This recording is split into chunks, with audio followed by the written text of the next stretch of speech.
Voici une histoire qui fait scandale. Elle se déroule au nord de la Grèce, dans l'une des plus belles régions du pays, mais aussi dans l'une des plus riches en minerais d'Europe. En pleine forêt, ces bâtiments abritent une mine d'or très ancienne. Aujourd'hui, elle fait vivre Yanis et les 600 ouvriers du site. Ils travaillent à plus de 500 mètres sous terre.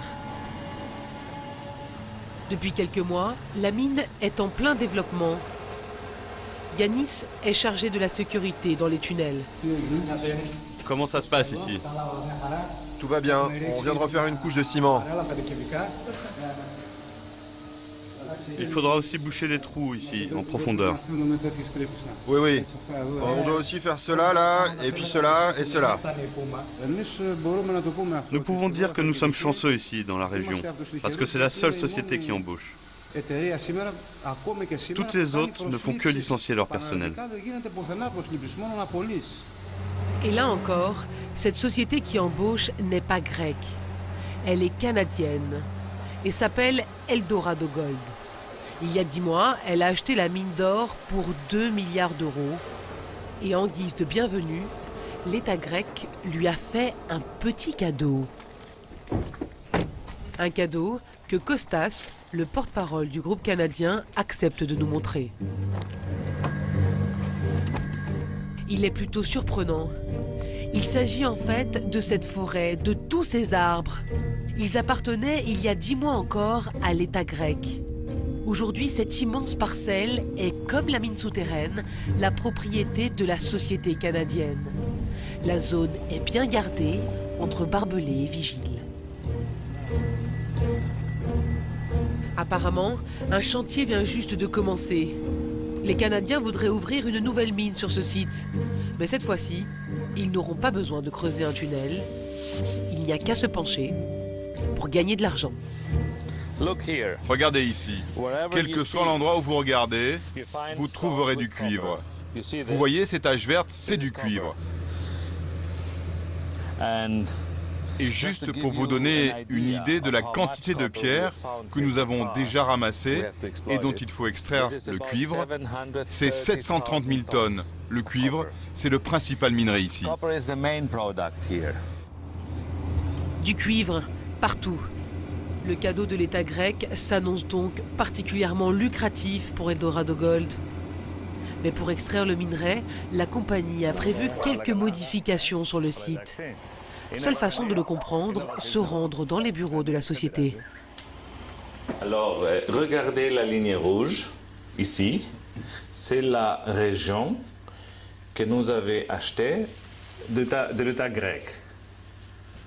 C'est ça toute la région.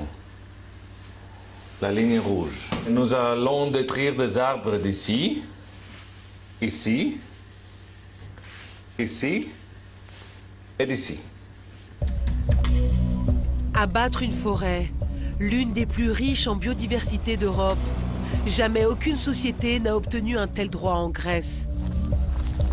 C'est ce qui révolte Yorgos, pour qui le sacrifice de ces milliers d'arbres ne va en plus rien rapporter aux habitants de la région et à son panorama unique. Peut-être que la Grèce va devenir un des premiers pays producteurs d'or ou de cuivre en 2016. Mais comme d'autres pays qui sont de gros producteurs, le pays ne sera pas riche parce que ce sont les sociétés exploitantes qui prennent l'argent. Ici, ce sera la compagnie canadienne Eldorado Gold, alors que les citoyens, la région et la Grèce ne gagneront rien. Qui donc alors avait intérêt à faire ce cadeau aux Canadiens? En novembre dernier encore, les riverains manifestaient leur colère, comme le montrent ces images tournées par des militants anti-mines.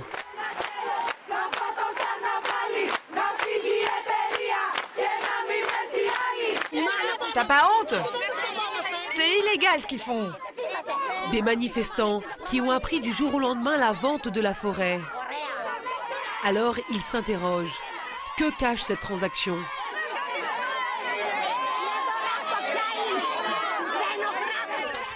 Yorgos et son collectif d'habitants ont mené l'enquête. La forêt a été cédée pour 1 euro symbolique sans appel d'offres. C'est contraire à la loi. Et c'est le maire, disent-ils, qui aurait facilité la transaction. Il est difficile d'avoir des preuves, mais tout le monde pense qu'il y a un scandale. C'est même évoqué dans la presse.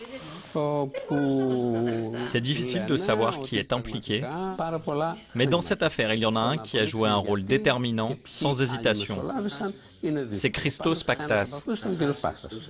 Christos Paktas. En Grèce, ce n'est pas n'importe qui. C'est un homme politique connu. Il a même été ministre. Nous décidons de le rencontrer. Bonjour, comment ça va? Excusez-moi, je vous avais pas vu. Vous allez bien? Ses opposants lui reprochent d'avoir bradé la forêt et peut-être d'avoir touché de l'argent. Sur le soutien au projet canadien, le maire est très à l'aise. Pour lui, il s'agissait surtout de sauver des emplois. Il y a 1500, 1600 places de travail qui vont être créées dans les années qui viennent, directes. Il y a encore 3500 indirect qui vont être soulevés aussi. Donc on aura une chambre d'à peu près 5 000 places de travail qui sont là. Mais qu'en est-il des accusations de corruption? Nous décidons de lui poser la question. Vous avez gagné quelque chose pour votre soutien aux Canadiens? Mais qu'est-ce que vous dites, vous? Et vous osez me poser la question? Vous n'avez pas honte? Ça suffit. Vous m'humiliez. Partez maintenant. Le maire met fin à l'entretien et nous poursuivons notre enquête. Par téléphone, nous allons joindre un responsable de la société canadienne. C'est lui qui nous révèle ce que le maire attend en échange de son soutien. En ce qui nous concerne, Paktas a toujours défendu le projet d'exploitation des mines. Mais comme vous l'imaginez, ceci n'est pas très bon pour nous. Ce maire nous a soutenus, alors maintenant, bon... vous voyez ce que je veux dire? Quoi? Qu'est-ce qu'il demande concrètement? Eh bien, il nous demande d'embaucher tous ses proches à lui, de leur trouver du travail. Mais on n'embauche pas n'importe qui comme ça. Nous n'obtiendrons pas plus d'informations sur les conditions de vente de la mine et de la forêt. Combien sont-ils à profiter du manque de transparence des transactions, alors que tout se vend en Grèce? Dans ce pays au bord de la faillite, l'urgence, c'est de renflouer les caisses, quitte à vendre, avec son patrimoine, un peu de son âme.